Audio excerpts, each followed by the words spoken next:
Sir, सबसे पहले तो मैं आपसे यही जानना चाहूंगी कि आप इतने महत्वपूर्ण पद पर हैं, पीएफ कमिश्नर के पद पर हैं, दूसरी तरफ आप एक शायर भी हैं। इन दोनों भूमिकाओं के साथ कैसे जस्टिस कर पाते हैं? देखिए, हर इंसान की जीवन में बहुत सारी भूमिकाएं होती हैं। लेकिन कई बार ऐसा होता है, जो लोग कवि बनते हैं या शायर बनते हैं, उनके जीवन में कुछ ऐसी घटनाएं हो जाती हैं, तो आप किस चीज को श्रेय देंगे? आप जिनको मानते हो कि ये आपके लिए आदर्श शायर हैं। नहीं, मैं ऐसा किसी को मानता नहीं हूँ। मैं चाहता हूँ मैं अपने जैसे ही बनूँ। मैं ये जानना चाहूंगी कि अगर आपकी जिंदगी एक गजल होती तो उसका पहला शेर क्या होता? मैं एक शेर है मेरा कि कहूँ कुछ शेर ऐसे जो उतर जाएं दिलों में। वाह। कहूँ कुछ शेर ऐसे जो उतर जाएं दिलों में, मेरे मौला मुझे इतनी तेरी बख्शिश बहुत है। आपका कोई एक ऐसा शेर जो आपको लगता हो कि इसने मुझे पहचान दिलाई? वैसे तो मेरी नज़र में बहुत सारे शेर हैं जो अपना रावण की कृपा का भार ढोना चाहता हूँ, आ भी जाओ राम मैं मारीच होना चाहता हूँ। वाह। कविता और शायरी के बीच में एक मेन डिफरेंस जो आपको लगता हो। सर, आपको क्या लगता है कि शायर आज भी समाज का ज़मीर है? तो आईना तो आपकी शायरी में इश्क अक्सर एक आत्मिक अनुभूति बन जाता है। क्या ये किसी व्यक्ति के लिए है या परमात्मा के लिए? जो कह रहा है दिले बेकरार, समझा करो हमारे लिखे हुए खत को तार, समझा करो न होती इश्क में हासिल जो लज्जते गम भी, तो करता क्या ये मेरा कल्ब-ए-जार, समझा करो। नमस्कार, वंदना मीडिया कार्यक्रम में आप सभी का स्वागत है और आज हमारे साथ है मशहूर शायर और पीएफ कमिश्नर श्री आलोक यादव जी। नमस्कार सर, बहुत बहुत स्वागत है आपका। बहुत बहुत धन्यवाद। सर, सबसे पहले तो मैं आपसे यही जानना चाहूंगी कि आप इतने ऊंचे पद पर या महत्वपूर्ण पद पर हैं, पीएफ कमिश्नर के पद पर हैं, और दूसरी तरफ आप एक शायर भी हैं, तो आप इन दोनों भूमिकाओं के साथ कैसे जस्टिस कर पाते हैं या कैसे दोनों के साथ न्याय कर पाते हैं? देखिए, हर इंसान की जीवन में बहुत सारी भूमिकाएं होती हैं जी। वो एक सामाजिक प्राणी होता है, एक पिता होता है परिवार में, एक बेटा होता है, पति होता है। सारी भूमिकाएं उसको निभानी पड़ती हैं जी। और इसी तरह से कार्यालय की भूमिकाएं भी हैं और अपनी व्यक्तिगत भूमिकाएं भी हैं। जब हम शायरी करते हैं तो शायरी करते हैं, जब दफ्तर में रहते हैं तो दफ्तर के काम करते हैं, और दोनों ही काम हमारे लिए बहुत महत्वपूर्ण है। तो मेरी कोशिश हमेशा ये रहती है कि मैं दोनों को जस्टिफाई कर पाऊँ। अब ये आपके ऊपर है, जो मेरी शायरी सुनते हैं उनके ऊपर है, और मेरे दफ्तर वालों के ऊपर है कि वो जाने, वो समझे, वो निर्णय करें कि मैं जस्टिफाई कर पा रहा हूँ या नहीं कर पा रहा हूँ। जी, मुझे लगता है आप बहुत अच्छे से जस्टिफाई कर लेते होंगे। मैं कोशिश करता हूँ, बाकी जज करने वालों पर है। जी।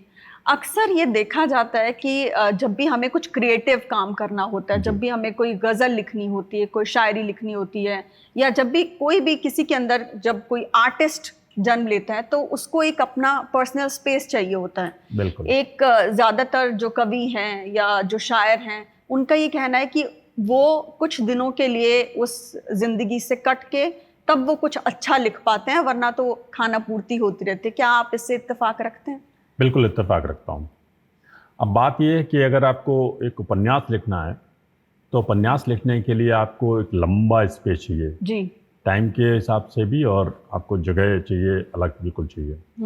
लेकिन शायरी के साथ ऐसा नहीं है।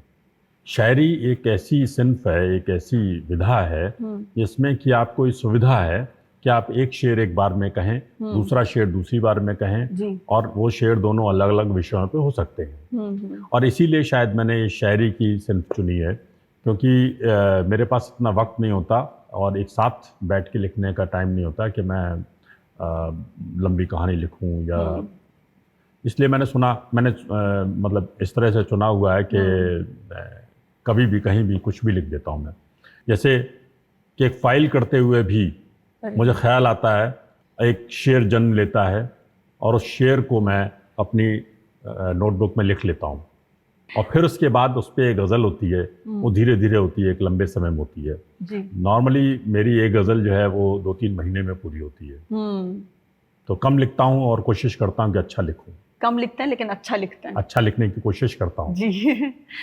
सर, एक चीज़ और भी है, जितना अभी तक मैंने आपके बारे में जाना, कि आपको बचपन में शायरी लिखने का शौक हुआ, और आपने अलग अलग संग्रहों से, अलग अलग किताबों से शायरी को जानने समझने की कोशिश की। बेशक। और उसके बाद जब आपको लगा कि जो पढ़ाई है उसको इम्पोर्टेंस देनी चाहिए, और तो आपने अपनी शायरी को थोड़ा सा कम टाइम दिया और आपने अपने एकेडमिक्स को टाइम दिया, और फिर आप इस मुकाम तक पहुँचे। और 2013 से फिर आपने दोबारा से इस तरफ आप आगे बढ़े, और 2016 में आपका पहला संग्रह आया। बिल्कुल, अगर मैं सही हूँ तो। नहीं, आपने अच्छी जानकारी हासिल की है। बिल्कुल ऐसा ही है। जी। दरअसल मेरा जो लिखने का था वो शुरुआत हुई स्कूल डेज में। जब मैं स्कूल में पढ़ता था, 10th 11th में था, जी, उस समय से मैंने कविताएं लिखनी शुरू की थी। जी। और जब कविताएं लिखनी शुरू की तो लोगों के संपर्क में आया। फिर गज़ल से भी वाकफियत बढ़ी। जी। मुझे गज़ल ने अपनी तो ओर खींचा, लेकिन मुझे कोई सिखाने वाला नहीं था उस सिंध को, तो मैं कविताएं लिखता रहा। जी। कविताओं के अलावा मैंने कुछ कहानियां भी लिखी और बहुत सारे लेख लिखे। और एक समय ऐसा था जब मैं देश के हर प्रतिष्ठित अखबार में और पत्रिकाओं में मेरे लेख और मेरी कहानियां प्रकाशित होती थी, चाहे वो उस समय का धर्मयुग हो, साप्ताहिक हिंदुस्तान हो, आकाशवाणी में हो, हर जगह छपता और प्रकाशित प्रसारित होता था मेरा। जी। फिर उसके बाद क्या हुआ कि 93 में मैंने आखिरी लेख लिखा था जो दैनिक जागरण में छपा था। फिर अचानक इन सब व्यस्तताओं में, अपनी पढ़ाई और कंपटीशन में इतना व्यस्त हो गया मैं कि मैंने लिखना बंद कर दिया। और उसके 20 साल बाद जी 2013 में मैंने फिर से लिखना शुरू किया। और इस बार मैंने केवल गज़ल को चुना और गज़ल को बाकायदा सीखा। जब मैं बरेली पोस्टेड था तो मुझे लगा कि मुझे गज़ल को सीखना चाहिए, और मुझे एक मौका मिला। मेरा परिचय हुआ मोहतरम अकील नोमानी साहब से, जो बहुत बड़े शायर हैं, जाने माने शायर हैं जी। और उनसे मैंने शायरी सीखी और उसके बाद फिर मैं लिखता गया। जी। आपने बिल्कुल ठीक कहा कि 2016 में मेरा पहला संग्रह प्रकाशित हुआ था। आपका उसका नाम था उसी के नाम। अच्छा। जो लोक भारती इलाहाबाद से प्रकाशित हुआ। सर, जैसा आपने बताया कि आपने किताबों के ज़रिए पढ़ के, समझ के, और उसके बाद काफ़ी अंतराल के बाद आपने गज़ल को या शायरी को प्रॉपर उसको टाइम देकर सीखा। जी। लेकिन कई बार ऐसा होता है, जो लोग कवि बनते हैं या शायर बनते हैं, उनके जीवन में कुछ ऐसी घटनाएं हो जाती हैं जिससे वो, या फिर एक और चीज़ होती है कि उनके आसपास ऐसा माहौल बन जाता है जिससे वो सीखते हैं। तो आप किस चीज़ को श्रेय देंगे? आपके आसपास ऐसी कोई घटना हुई या ऐसा कोई इंसिडेंट हुआ, या कैसे आप इस तरफ आए?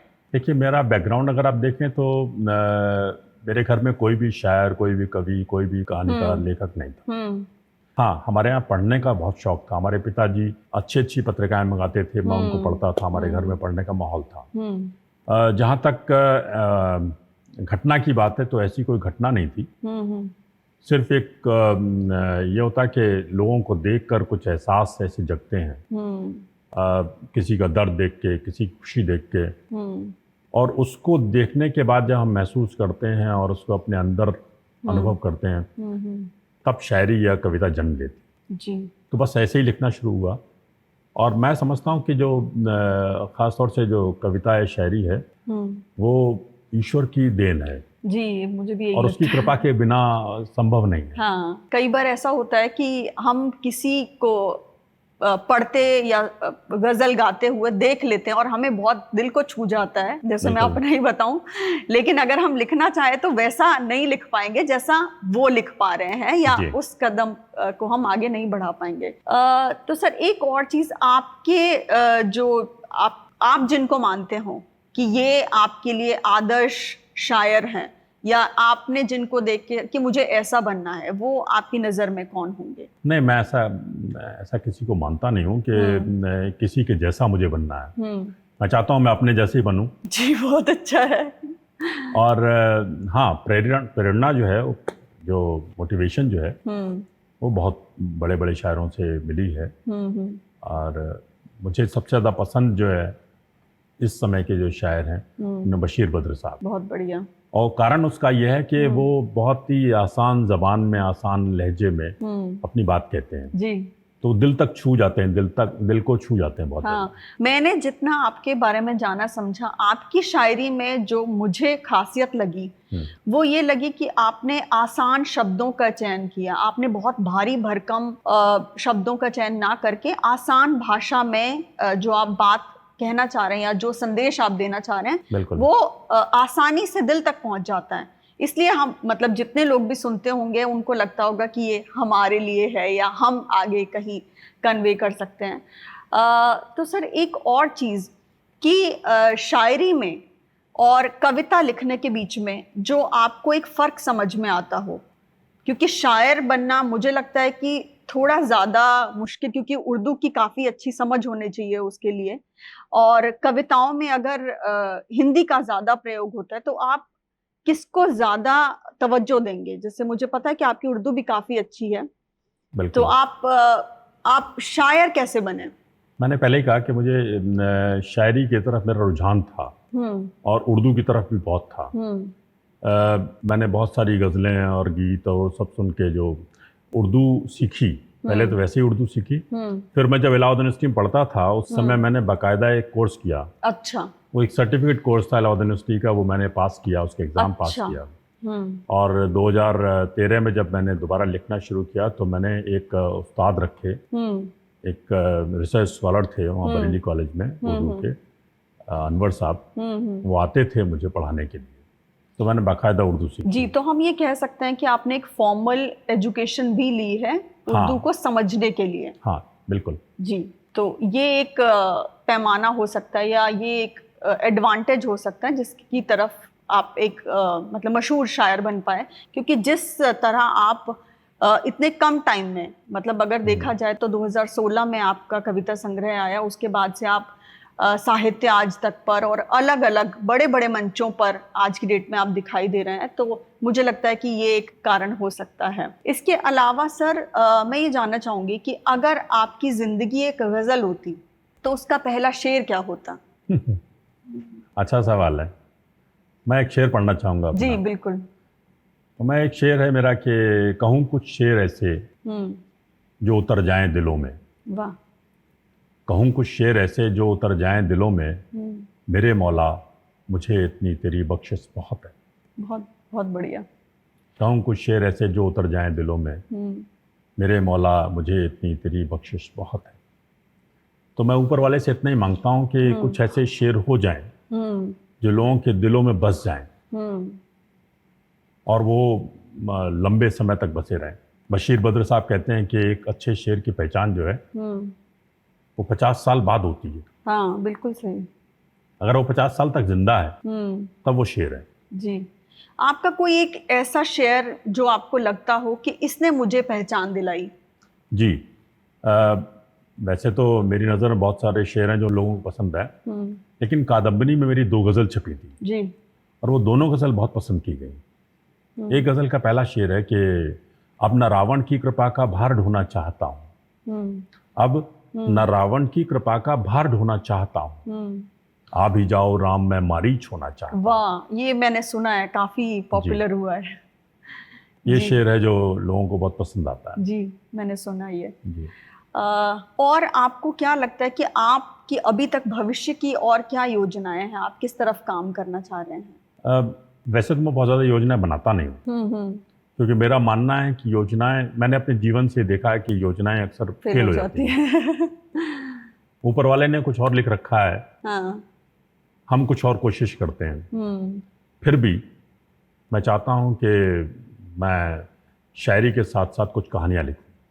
अच्छा। तो मेरा जो अगला प्रयास होगा वो एक कहानी की किताब लाने का होगा और मैं लघु कथाएं लिखना चाहता हूँ। लेकिन मुझे लगता है कि उसमें समय थोड़ा ज़्यादा चाहिए होता है, तो उतना आप समय दे पाएंगे? शायरी के मुकाबले में थोड़ा ज़्यादा चाहिए होता है। अच्छा। लेकिन लघु कथाएं लिखी जा सकती हैं। सर एक और चीज़, जब आपने अपनी फैमिली को बताया होगा कि आप इस तरफ, आप एक अच्छी खासी पोस्ट पर हैं, पीएफ कमिश्नर के पोस्ट पर हैं, और आपने जब अपने फैमिली से डिस्कस किया होगा कि मैं अब आपकी, क्योंकि पारिवारिक ज़िंदगी भी है तो उसमें से कुछ टाइम चुरा कर इस तरफ देना चाहूँगा, तो उनका क्या रवैया था या वो उन्होंने इस चीज़ को कैसे देखा? नहीं, ऐसा कुछ डिस्कस करने की ज़रूरत नहीं पड़ी, और ना ही मैंने किसी को कुछ बताने की ज़रूरत पड़ी, क्योंकि मैं तो बचपन से लिखता था।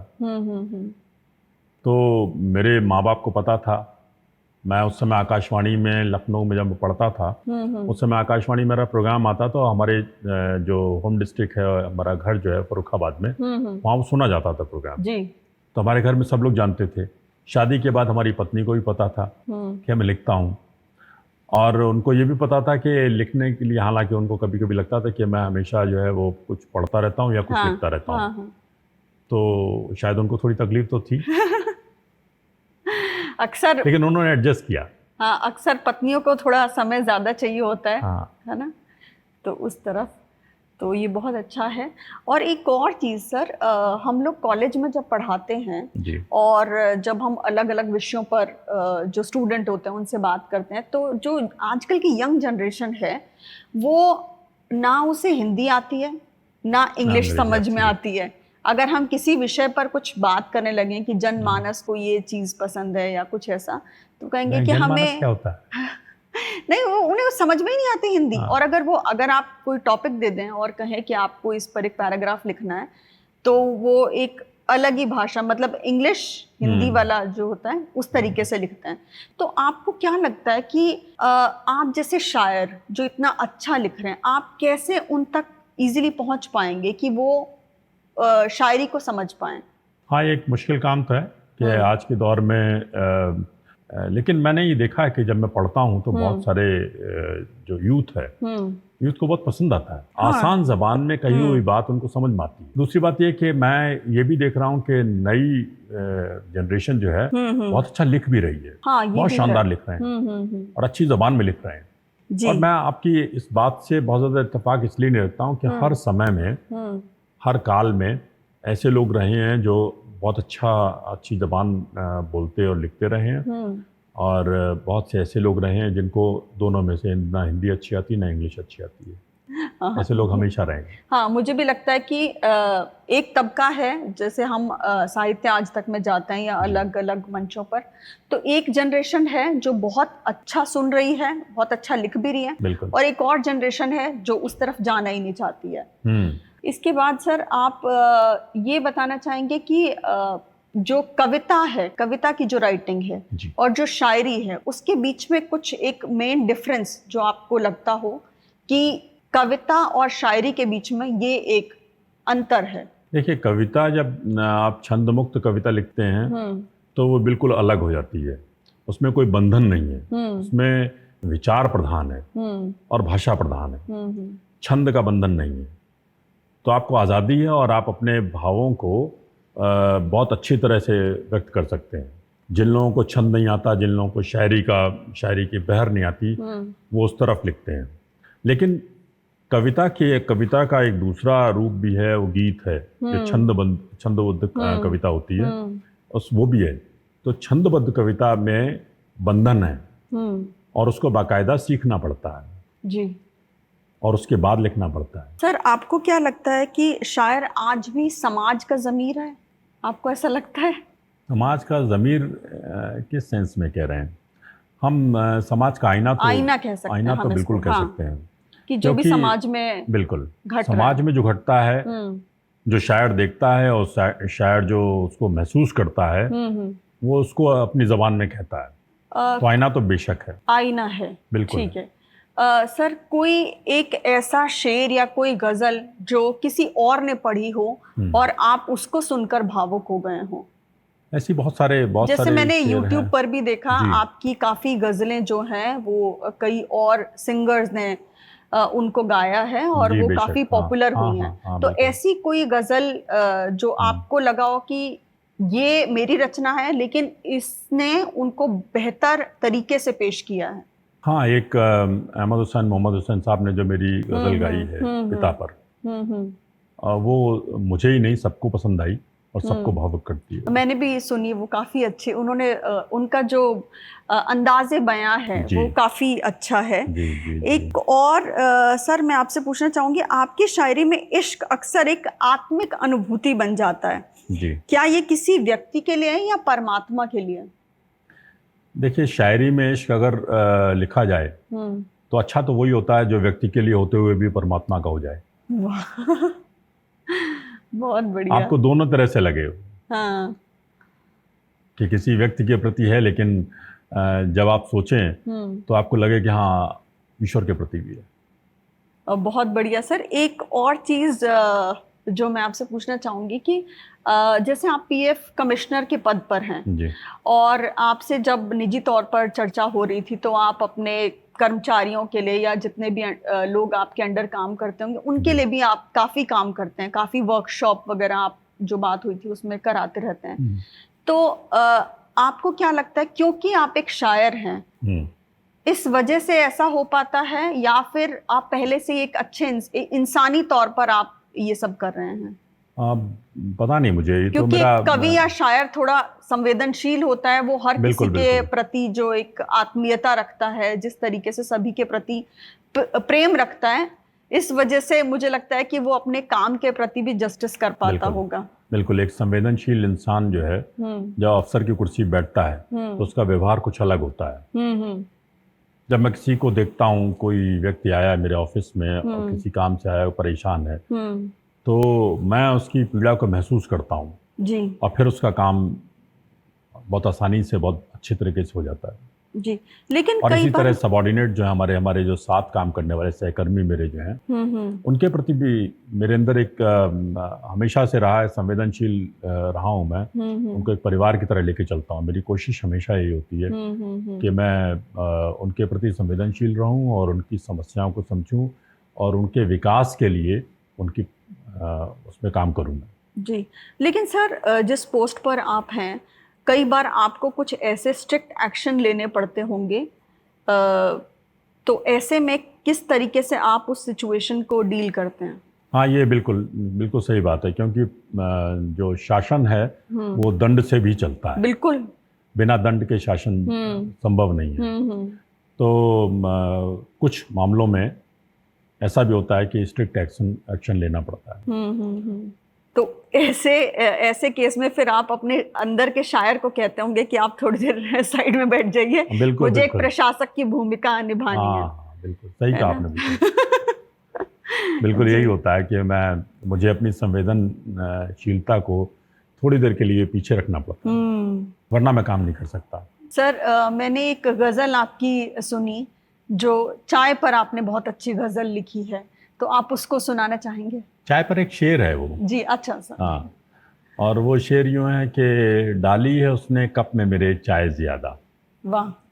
डाली है उसने कप में मेरे चाय ज्यादा, जी, कुछ देर ताकि वक्त ठहर जाए ज्यादा। वाह, बहुत बढ़िया। इसका दूसरा शेर है कि मारे झिझक के हमसे कही जाए ना दिल की, मारे झिझक के हमसे कही जाए ना दिल की, उनको भी आए शर्म मगर हाय ज्यादा। वाह, बहुत खूब, बहुत खूब। सर, मैंने फेसबुक पर एक शायद गजल है या शेर है, नानी के ऊपर आपने एक लिखा हुआ है जी, वो सुनाइए जरा। हाँ, वो नई गजल है और दैनिक जागरण में छपी थी वो गजल। अच्छा। और फेसबुक पे भी थी। जी जी। वो मैं गजल आपको सुनाता हूँ कि नानी माँ की पहेलियाँ ले जा, नानी माँ की पहेलियाँ ले जा, भूली बिसरी कहानियाँ ले जा। वाह। नानी माँ की पहेलियाँ ले जा, भूली बिसरी कहानियाँ ले जा, साड़ियाँ अपनी प्यारी गुड़िया की, साड़ियाँ अपनी प्यारी गुड़िया की, और गुड्डे की पगड़ियाँ ले जा। साड़ियाँ अपनी प्यारी गुड़िया की और गुड्डे की पगड़ियाँ ले जा, दिल में बाकी है अब यही ख्वाहिश, दिल में बाकी है अब यही ख्वाहिश, तू जहाँ है मुझे वहाँ ले जा। वाह। दिल में बाकी है अब यही ख्वाहिश, तू जहाँ है मुझे वहाँ ले जा। गर्द आलूद रास्ते से आ, गर्द आलूद रास्ते से आ, गर्मियों की दोपहरियाँ ले जा। वाह। गर्द आलूद रास्ते से आ, गर्मियों की दोपहरियाँ ले जा। हमने इनको सहेज रखा है, हमने इनको सहेज रखा है, अपनी सारी निशानियाँ ले जा। हमने इनको सहेज रखा है, अपनी सारी निशानियाँ ले जा। मैं गुलाबों के ख्वाब देखूंगा, मैं गुलाबों के ख्वाब देखूंगा, पेड़ से खुश्क टहनियाँ ले जा। बहुत ही उम्दा सर, बहुत ही उम्दा। सर, एक ही किताब है मेरे पास, उसी के नाम, जिसको आपने हिंदी में भी प्रकाशित किया है और उर्दू में। जी। जरा इसके बारे में कुछ बताइए। मैंने, जैसा आपने पहले कहा था कि 2016 में मेरी पहला संग्रह छपा था। जी जी। हालांकि इससे पहले मैंने एक संग्रह एडिट किया था, संपादित और संकलित किया था, जिसमें 19 प्रशासनिक अधिकारी थे विभिन्न सेवाओं में। अच्छा। उनकी 10-10 गजलें थी। अच्छा। और उस संग्रह का टाइटल था इस्तराब। इस्तराब माने होता है बेचैनी। आप जानती हैं कि बेचैनी यही होती है जो हमसे लिखाती है। बिल्कुल बिल्कुल। तो इसलिए उसका टाइटल इस्तराब रखा था जी। उसके बाद मेरा पहला संग्रह आया उसी के नाम, ये लोक भारती प्रकाशन इलाहाबाद से आया था। और इसमें मेरी 2016 जब ये प्रकाशित हुआ, जनवरी 2016 तक की सारी गज़ल हैं। इसमें मोहतरम वसीम तो बरेलवी पहले साहब हिंदी का लिखा गया जी, और उसके बाद उर्दू में आया। पहले हिंदी में आया और उसके बाद अर्शिया पब्लिकेशन दिल्ली ने इसको उर्दू में छापा है। बहुत खूबसूरत। और इसमें हमको आशीर्वाद मिला डॉक्टर कुंवर बेचैन जी का जी और वसीम बरेलवी साहब का जी। आपने और हमारे उस्ताद अकील नुमानी साहब का। तो जी, आपने कई जगह चर्चा भी की हुई है कि आपको बचपन में जब आपने कुंवर बेचैन जी को काफी सुना। बिल्कुल बिल्कुल। हाँ। दूरदर्शन पे उन दिनों कवि सम्मेलन आया करता जी था। जी। और डॉक्टर कुंवर बेचैन थे, उर्मिलेश जी थे, और उस ज़माने के हमारे किशन सरोज जी थे। जी जी। किशन सरोज जी के गीत बहुत अच्छे हैं। उनको सुन के मुझे बहुत अच्छा लगता था हमेशा। और बाद में मेरी उनसे मुलाकात बरेली में पोस्टिंग के दौरान रही। मैं उनके घर भी जाता था, वो मेरे ऑफिस आते थे और कई बार उन्मुक्त कंठ से सुनाते थे, बहुत अच्छा गाते थे। कभी ऐसा हुआ कि डॉक्टर कुंवर बेचैन जी और आपने मंच साझा किया? बिल्कुल किया मैंने। अच्छा। हाँ, डॉक्टर कुंवर बेचैन जी के साथ में जब मैं दिल्ली में 2016 में पोस्टिंग हुई तो मैंने एक मंच साझा किया था मुरादाबाद में। अच्छा। जिगर फेस्ट हुआ था, वहाँ पे हम दोनों साथ साथ गए थे यहाँ से और हमने साथ साथ पढ़ा था। उसमें वसीम साहब भी थे, उसमें रात इंदौरी साहब भी थे। अच्छा। हाँ, उस मंच पे मैं था। उससे पहले हमने साथ पढ़ा था बरेली में भी। अच्छा। बरेली में एक छोटा सा कवि सम्मेलन हुआ था, वो इंडस्ट्रीज वालों ने कराया था वहाँ के, और उसमें कुंवर बेचैन साहब और हम साथ में थे। तो यूं कहें कि आपकी मनोकामना पूरी हो गई। बिल्कुल बिल्कुल। बहुत उम्दा उनसे सर। मिलना तो सौभाग्य था। जी वो बिल्कुल। बहुत अच्छे इंसान। सर, आपकी कुछ और किताबें भी मैं यहाँ देख रही हूँ, लफ्ज चारागरी भी करते हैं जी। इसके बारे में कुछ बताइए। इससे पहले मैं आपको बताऊं कि वो जो नाम है, जो टाइटल है हमारी किताबों के, जी, वो सारे के सारे हमारे किसी न किसी शेर से है। अच्छा। जैसे वो उसी के नाम है, तो मेरा एक शेर है कि मैं उसी के नाम करता ये हयात व मौत सब कुछ। मैं उसी के नाम करता ये हयात व मौत सब कुछ, मुझे जिंदगी पे आलोक अगर इख्तियार होता। वाह, बहुत खूबसूरत। और जो अभी आपके हाथ में लफ्ज चारागरी भी करते हैं, तो मेरी गजल है, उसका ये मतलब है कि लफ्ज चारागरी भी करते हैं, लफ्ज चारागरी भी करते हैं, दर्द की पैरवी भी करते हैं। और दूसरा शेर है इसका, दूसरा मतलब है कि लफ्ज बख्शियागरी भी करते हैं, लफ्ज जामादरी भी करते हैं। बख्शियागरी का मतलब होता है सिलना, टेलर का काम है। जामादरी का मतलब होता है कपड़े फाड़ देना। अच्छा। तो एक जैसे अपने हमारे शास्त्रों में कहा गया शब्द जो है ब्रह्म है, तो शब्द जो है, शब्द की ताकत है, जो मैंने कोशिश की कि 2 शेरों में मैं उसको कहूँ, 2 अशार में मैं कहूँ कि लफ्ज जो है वो आपके मरहम भी रखता है, आपके दर्द की पैरवी भी करता है, लफ्ज आपको सम्मान भी देता है, और लफ्ज आपकी बेइज्जती भी करता है। बिल्कुल सही, बिल्कुल सही कहा आपने। और ये इसके बारे में और बता दूं मैं आपको कि एक यहाँ प्रकाशन है दिल्ली में, सर्वभाषा प्रकाशन। अच्छा। उसने एक सीरीज निकाली है जो दौरे हाजिर के शायर हैं, जिनको वो इस लायक समझते हैं शायद। और ओम निश्चल साहब बहुत बड़े साहित्यकार, गीतकार और अच्छे आलोचक हैं जी, बल्कि मैं कहूँगा कि बहुत बड़े आलोचक हैं। उन्होंने ये काम किया है। अच्छा। और उन्होंने एक सीरीज पूरी निकाली, उसमें सबका कवर एक जैसा है, सब किताबों का साइज एक जैसा है, हर शायर पे एक अलग किताब है। अच्छा। हाँ, तो उस सीरीज में ओम निश्चल जी ने मुझे शामिल किया है। अच्छा। ये मेरे लिए बहुत सम्मान की बात है। बहुत सम्मान की बात है जी। सर और इसमें जो लिखा भी है, जो प्रीफेस है, जो आमुख होता है, वो मैंने नहीं लिखा है, अच्छा वो ओम जी ने लिखा है, अच्छा। और काफी लंबा लिखा है। मैं देख रही हूँ शायरी कि के बारे काफी में। लंबा लिखा गया जी है। जी। और सर जैसे कि अभी देखा जाए तो अभी हम और आपकी किताबों पर चर्चा करेंगे, जी। लेकिन आपको नहीं लगता आप बहुत कम समय में, जैसे आप 2013 से आपने लिखना शुरू किया और अभी मतलब लोगों का सपना होता है साहित्य आज तक जैसे मंचों पर पहुंचने का, आपने बहुत कम समय में काफी लंबी ऊंचाइयों तक अभी आप पहुंच चुके हैं, और कितना सफर बाकी है? ये सफर तो बहुत लंबा है। साहित्य आज तक कोई एक पड़ाव है, मंजिल नहीं है। मंजिल नहीं है जी। और इस नाते से, इस लिहाज से मैं कहूँगा कि कोई भी मंच मेरी मंजिल नहीं है। इस सारे के सारे पड़ाव है, चाहे वो जश्न अदब हो, चाहे वो साहित्य आज तक हो, या और भी शायरी के, कवि सम्मेलन के कोई भी मंच हो, कोई भी मंच जी।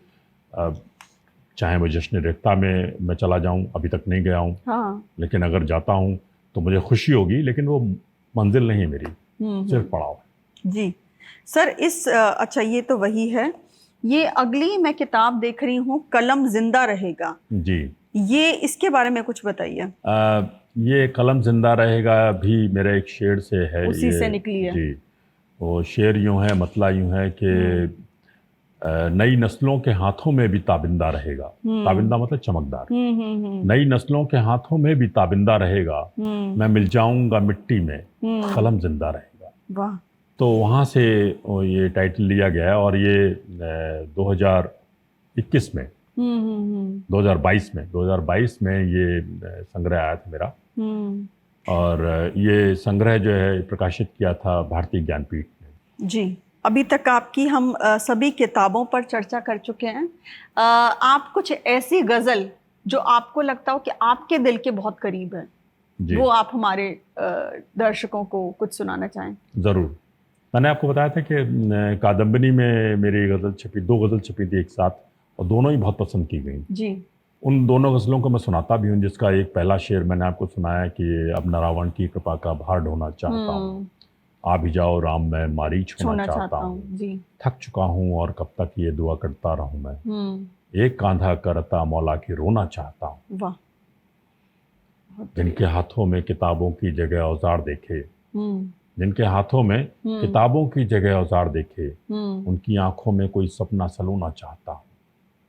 है कलम तलवार से भी तेज तरा लोग तो फिर, है कलम तलवार से भी तेज तरा लोग तो फिर, मैं किसी मजबूर की शमशीर होना चाहता हूँ। एक गजल ही थी, उसके साथ ही दूसरी गजल थी, दोनों गजल बहुत अच्छी थी, लोगों को पसंद आई, इसलिए मैं मानता हूँ कि अच्छी है।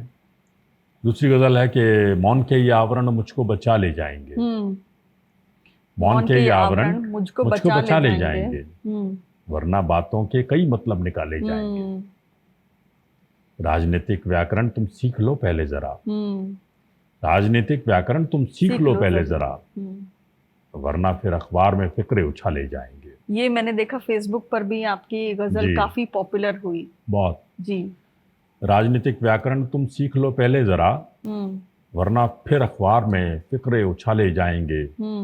जानते हैं रहनुमा देंगे हमें कैसा जवाब, जानते हैं रहनुमा देंगे हमें कैसा जवाब, आज के सारे मसाइल कल पे टाले जाएंगे। अब अंधेरों की हुकूमत हो चली है हर तरफ, अब अंधेरों की हुकूमत हो चली है हर तरफ, अब अंधेरों की अदालत में उजाले जाएंगे। बहुत खूबसूरत सर। अब अंधेरों की हुकूमत हो चली है हर तरफ, अब अंधेरों की अदालत में उजाले जाएंगे। शहर से हाकिम के हरकारे जो आए गांव में, शहर से हाकिम के हरकारे जो आए गांव में, जाने किसके छीन के मुंह के निवाले जाएंगे। शहर से हाकिम के हरकारे जो आए गांव में, जाने किसके छीन के मुंह के निवाले जाएंगे। कब तलक बढ़ते रहें दम दोस्ती का आपकी, कब तलक बढ़ते रहें दम दोस्ती का आपकी, आस्तीनों में नाम से सांप पाले जाएंगे। बिल्कुल सही कहा। दर्द दिल जो मौत से पहले गया तो दर्द क्या, दर्द दिल जो मौत से पहले गया तो दर्द क्या, तेरी थाती को हमेशा हम संभाले जाएंगे। प्यार का दोनों पे आखिर जुर्म साबित हो गया, प्यार का दोनों पे आखिर जुर्म साबित हो गया, ये फरिश्ते आज जन्नत से निकाले जाएंगे। बहुत खूब। ये दो गज़ल थी जी। जो बहुत पॉपुलर भी हुई और मेरे दिल के बहुत करीब है। जी, और दोनों गज़लें बहुत ही खूबसूरत हैं। बहुत शुक्रिया। बहुत बहुत धन्यवाद सर, आपने अपना कीमती समय हमें दिया। धन्यवाद। बहुत धन्यवाद।